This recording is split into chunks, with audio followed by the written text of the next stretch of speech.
हाँ तो my dear students, आज मैं आप लोगों को कूलॉम्स लॉ बताने जा रहा हूँ। इसके पहले मैंने आपको इलेक्ट्रिक फील्ड बता रखा था, इलेक्ट्रिक फील्ड लाइंस बता रखा था, फिर इलेक्ट्रिक फील्ड लाइंस की प्रॉपर्टीज बता रखा था।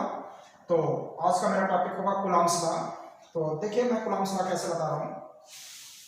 यहाँ पर दो चार्ज Q1 और Q2 मान लेते हैं, दोनों प्लस चार्ज है, ठीक है। Q1 और Q2 दो चार्ज हैं जो एक दूसरे से एयर में, मीडियम हमने कैसे माना, एयर मान लेते हैं या वैक्यूम मान लेते हैं, जो एक दूसरे से कितने मीटर के डिपार्ट पर हैं, 8 मीटर के डिस्टेंस पर एक दूसरे से स्थित हैं, ठीक है। तो कूलॉम्स में क्या कहता है कि दो चार्जों के बीच में लगने वाला अट्रैक्शन और रिपल्शन फोर्स, दो चार्जों के बीच में लगने वाला अट्रैक्शन या रिपल्शन फोर्स इन दोनों चार्जों के क्वांटिटी के प्रोडक्ट के डायरेक्टली प्रोपोर्शनल होता है। तो F directly proportional to Q1 into Q2। देखिए इन दोनों चार्ज, जैसे मान लीजिए यहाँ पर 5 कूलम का चार्ज है, यहाँ पर 6 कूलम का चार्ज है, तो इन दोनों के प्रोडक्ट के डायरेक्टली प्रोपोर्शनल आपका इलेक्ट्रिक फोर्स होता है। फिर उसके बाद फिर से सुनिएगा, कूलम्स का क्या कहा कि किसी दो चार्जों के बीच में लगने वाला अट्रैक्शन और रिपल्शन फोर्स इन दोनों चार्जों के प्रोडक्ट के डायरेक्टली प्रोपोर्शनल और इनके बीच के डिस्टेंस के स्क्वायर के इनवर्सली प्रोपोर्शनल होता है। इन दोनों चार्जों के बीच का जो डिस्टेंस होता है उसके स्क्वायर के इनवर्सली प्रोपोर्शनल आपका इन दोनों के बीच में लगने वाला अट्रैक्शन और रिपल्शन फोर्स होता है। ये इक्वेशन फर्स्ट मान दिया और इसको इक्वेशन हमने सेकंड मान दिया। From equation first and second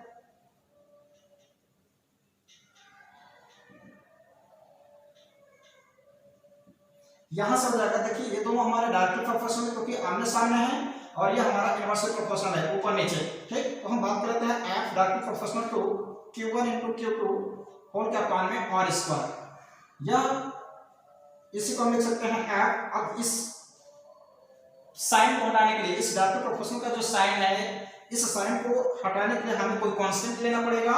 तो उस कांस्टेंट के प्लेस पर हम ले रहे हैं 1/4 pi epsilon, 1/4 pi epsilon into के हमारा मीडियम है, ठीक है, मीडियम का वैल्यू होता है के into Q1 into Q2 upon में R स्क्वायर। देखिए इतना कांस्टेंट हमने सपोज कर लिया, वेयर यही जो है हमारा कूलॉम्स लॉ, ये हमारा मेन कूलॉम्स लॉ है, ठीक।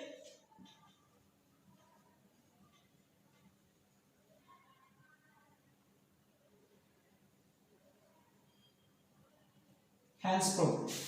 अब देखिए इसमें क्या है, where 1/4 pi epsilon is equal to जो वैल्यू होता है, ये होता है 9 into 10 to power 9 newton metre square पर कूलम स्क्वायर, यह इसका वैल्यू है।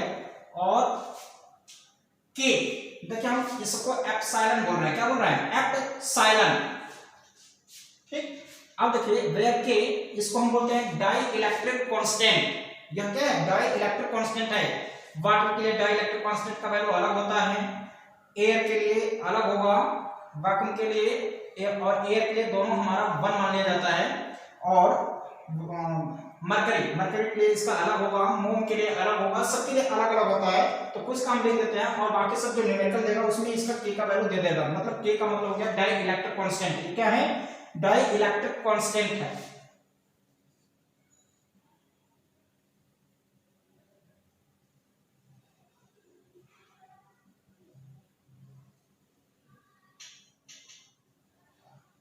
फिर हम बात करते हैं इसका के का जो वैल्यू होता है, एयर और वैक्यूम के लिए 1 होता है।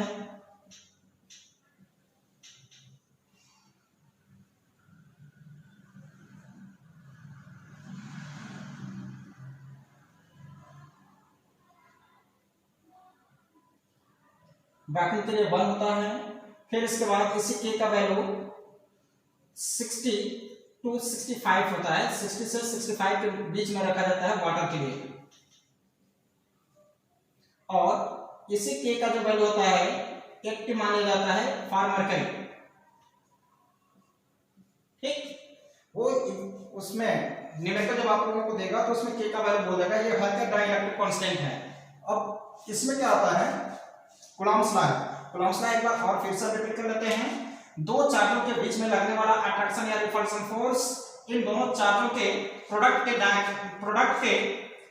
डायरेक्टली प्रोपोर्शनल और इन दोनों चार्जों के बीच के डिस्टेंस के स्क्वायर के इनवर्सली प्रोपोर्शनल होता है। यही हमारा कूलम्ब्स लॉ है। ठीक है, जैसे आप क्लास 9 में पढ़े होंगे न्यूटन ग्रेविटेशन लॉ, तो उसमें क्या था, दो ऑब्जेक्टों के मासों के डायरेक्टली प्रोपोर्शनल आपका होता था ग्रेविटेशनल फोर्स, और उन दोनों मासों के अर्थात उन दोनों ऑब्जेक्ट के जो मास थे या उन दोनों जो क्या बोलते हैं ऑब्जेक्ट थे उनके बीच का जो डिस्टेंस था उनकी इनवर्सली प्रोपोर्शनल आपका ग्रेविटेशनल फोर्स होता था। हमको ऐसा भी पता है कि जब हम डिस्टेंस को इंक्रीज करते हैं तो फोर्स ऑटोमेटिक डिक्रीज होता है, इनवर्सली प्रोपोर्शनल होता ही है।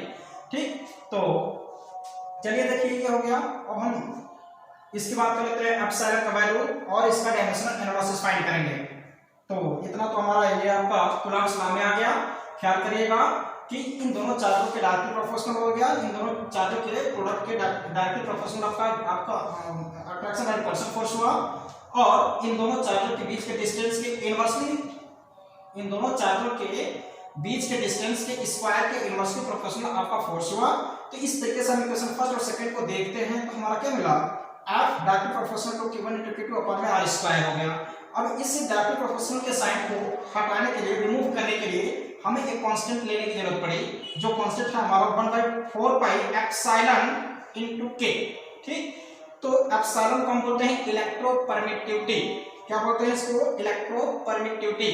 और K क्या होता है, डाइइलेक्ट्रिक कांस्टेंट। इसका वैल्यू हम फाइंड करना बताएंगे, एप्सिलॉन का वैल्यू फाइंड करना बताएंगे।